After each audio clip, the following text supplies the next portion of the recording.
Bon dia! Arriba el segon conte. Aquest és un conte de la Peles Mestres, amb vers i musicat. Parla d'un ruc. I és que resulta que un dia al despertar-se, el ruc va dir: «Vull aprendre de llegir. Si els savis per ser savis fan això, també vull ser savi jo. També vull ser savi jo». I alçant-se se n'anà sense més raons dret al mestre de minyons. «Bon dia, senyor mestre, sóc aquí. Vull aprendre de llegir». El mestre li va dir: «Molt ben pensat, n'aprendràs si ets aplicat». I li posà al davant un cartiplàs, ple de lletres com el nas. Ple de lletres com el nas. «Aquesta que aquí veus i que és talment la teulada d'un convent és la primera lletra i es diu A. Digues A per començar». El ruc va obrir una boca de 3 pams i va exclamar un parell de brams. A! A!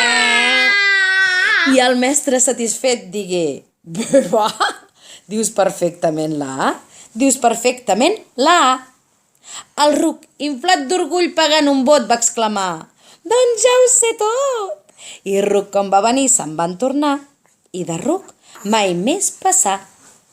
Un dia al despertar-se el ruc va dir: «Vull aprendre de llegir.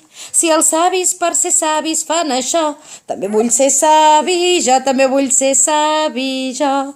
I alçant-se se n'anà sense més raons dret al mestre de minyons. «Bon dia, senyor mestre, sóc aquí. Vull aprendre de llegir». El mestre li va dir: «Molt ben pensat, n'aprendràs si ets aplicat». I li posà al davant un cartipàs ple de lletres com el nas, ple de lletres com el nas. Aquesta que aquí veus i que és talment la teulada d'un convent és la primera lletra i es diu A. Digues A per començar». El ruc va obrir una boca de 3 pams i exclamar un parell de brams.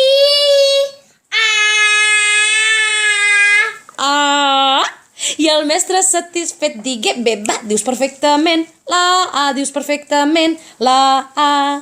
El ruc inflat d'orgull pagant un bot va exclamar: «Doncs ja ho sé tot».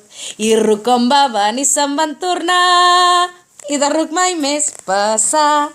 Ai, aquest final ha estat una mica dificultós perquè tenim aquí en Guifré que se'ns desperta. Bé, conte explicat. Us espero demà. Adeu!